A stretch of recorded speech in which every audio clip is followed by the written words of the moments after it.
Yo, what is Gucci everyone? My name is Ilya and I go by the artist name of Hector Cryo. Here we have another apparently a CryoTuts video. So I guess that's becoming sort of a thing, I guess. So I'm gonna be teaching some stuff that I'm not so sure if I'm so confident in, but oh well, we're still doing it. So I'd still rather share some value with you that I've already acquired for myself. So I'd rather not be greedy. Uh yeah, that was a necessary part of me to say, but hey, I just said it.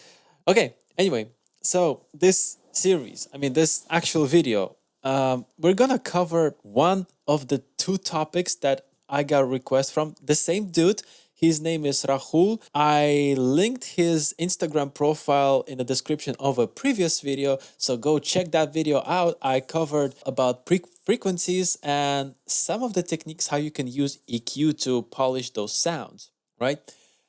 He asked me this time to cover sidechaining and vocal mixing. Now, I have decided that these two topics will be covered separately in each video. So this one that you're watching right now, you have guessed it already by the name of it, we're gonna cover sidechaining. What is sidechaining, really? Sidechaining is essentially having a signal's volume being affected by the volume of another signal as that is coming in. What do I mean by that? Instead of me just rambling about it, I'd rather show you an example. So right here, we have a bass line. Okay, that's a basic sine wave sub-ish bass line. And we have a nice D sharp hitting kick. Pretty nice punchy kick if I could only it. Okay, so you hear the kick and the bass line sounding on their own pretty nicely. Okay, now what happens when I play them together unaffected? It sounds a little bit disgusting. Shall we agree on this? Maybe a bit, because they kind of do sound disgusting. The reason why they sound disgusting is the kick now is gone. Why? Because essentially in a mix, ultimately, they will be occupying the same frequency range, which is the fundamental tone of a kick and the fundamental of a bass line. They cover below 100 hertz, as you can see right here. Right here. As this kick is hitting the D sharp here, it's about 50-60-ish hertz to be more or less exact.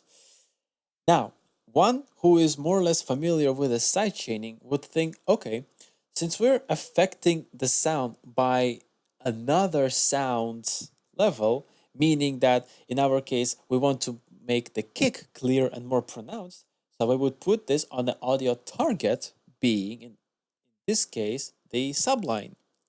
Just slap a compressor on, enable sidechain, have it from a kick, and then tweaking the parameters as per typical sidechain compression would be, which is a pretty high ratio, a little bit of an attack, a rather low release so that there is a room for the target signal to come back up to the original, but not too fast, because usually this is a rule of a thumbnail. When we have a kick and sub relationship, you kind of want to have a little bit of a groove. That's very, very common in house music. You heard it, this type of thing happening. Okay, that was a bit stupid, but I just gave you an example of how things work with relationship to sidechain. Also, don't forget to put a little bit of a look ahead so that you don't hear the nasty clickiness of a sidechain working, which sounds something like this. These little clicks, especially they are heard very well when you enable a very fast attack. To fix that, you do the opposite. You increase a bit of an attack and you enable the look ahead so that you minimize the click and you let the click of a kick come in better. Also, if you want to regain a little bit of volume, you do not touch the makeup gain, and you also do not touch the out. You work with the other parameters. So if you want to maintain the volume of the sub, decrease the release a little bit so you hear a little bit better the subline. Now, one could say that is more than enough. That sounds fantastic. Dope. Move on. Next step. Not necessarily, because if you enable this auditing on a sidechain, you hear the entire signal of a kick. Now, that could be a little bit bad, because let's say that you actually like the low mid range of the subline. You want to maintain it, like you just want to affect the depth of it. So what you gonna do in Ableton, there is this very nice feature, an EQing of a sidechain. So then what you do, you set it to the low pass, you set the frequency cut at approximately where the sub end finishes, and now that you affect only the sub frequencies of a kick being kicked in, no pun intended, into the sidechain. Look what hear what happens when we are auditing it.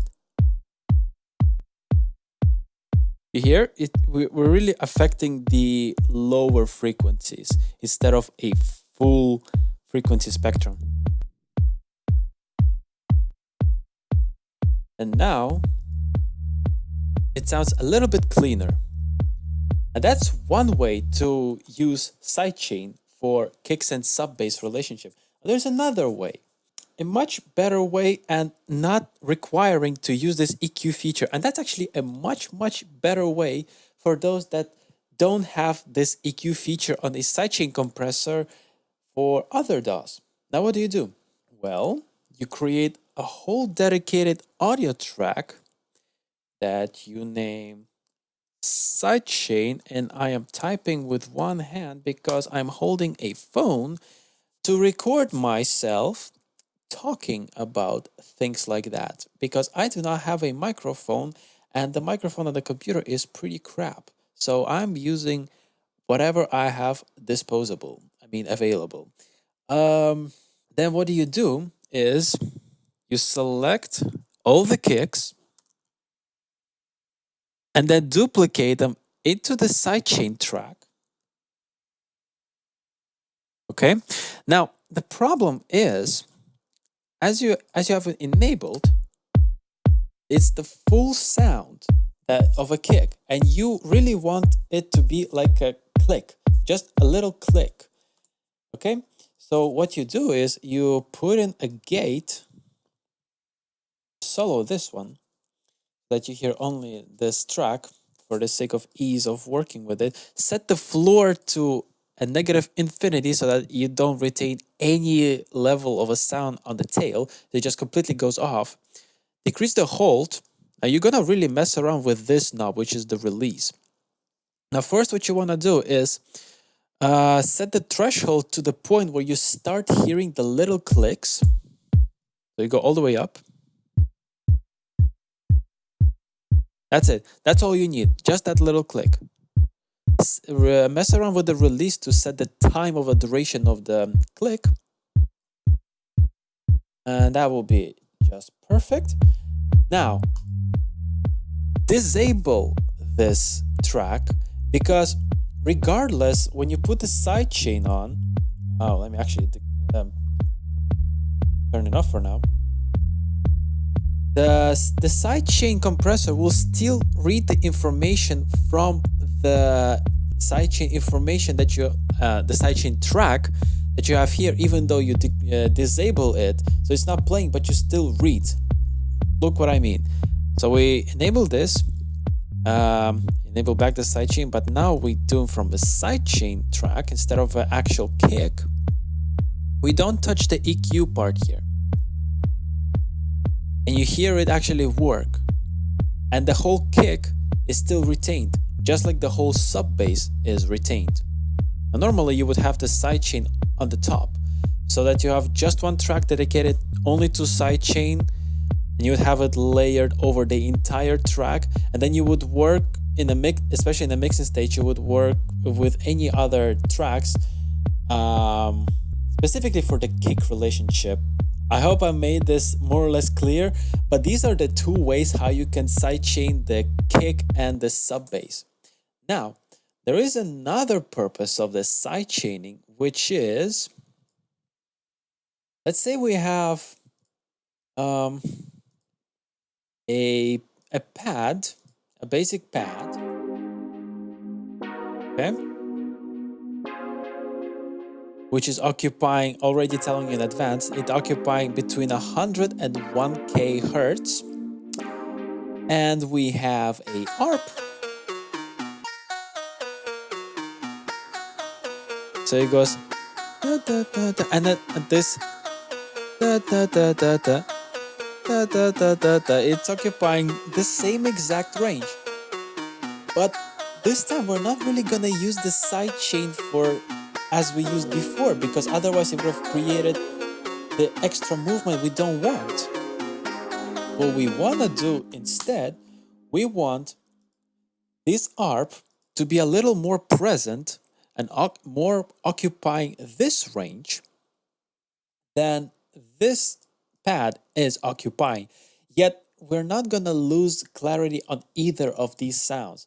Now, how we're going to do this is, so we go again to the audio target, because we are affecting the pad and making sure that the ARPs are being more present. Hence, this ARP is our source.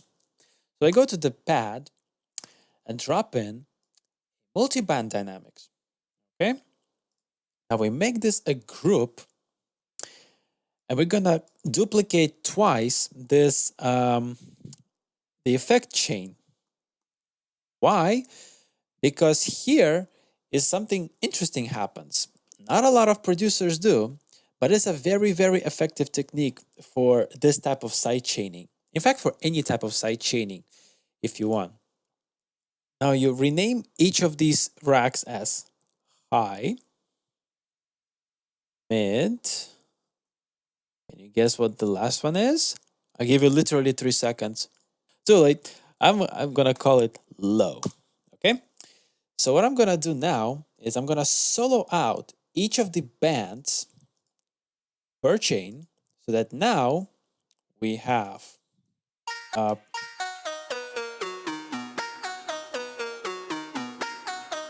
this is the highs,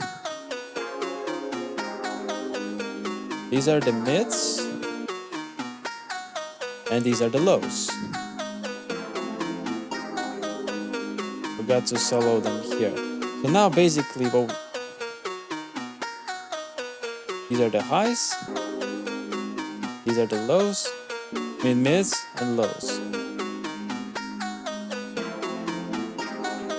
Okay? Now, as we have seen, both of these sounds are mostly occupying the range of 100 to 1000 hertz. So now what you want to do is set the limit, set the split frequency band on all of them to about 1K hertz, because we're going to work only with that range. Now, we go to the mids, because this is what we want to affect, dropping a sidechain, pretty much the same settings, but now we're using the ARP as a source. Go very similarly on the ratio. On the attack, here on the attack you can go a little bit faster, even though you do have to make sure that you have some look ahead. Increase the attack, because you still have these nasty clicks.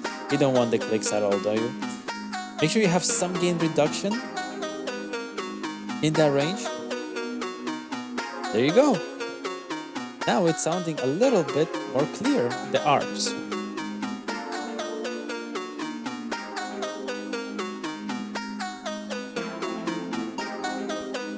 Of course, you can exaggerate this a little bit more.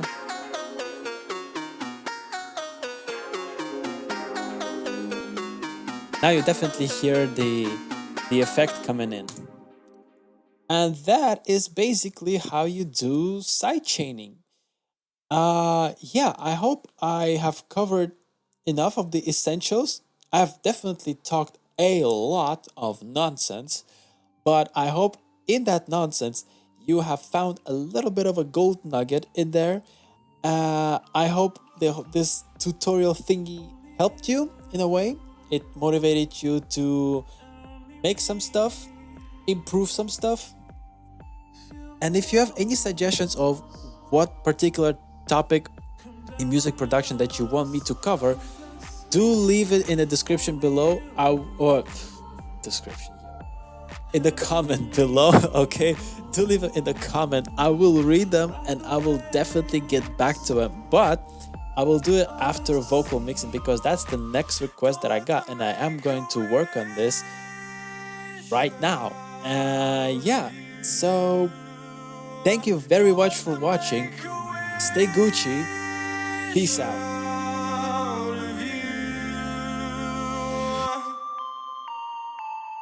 Fate is hanging on a black and white contradiction.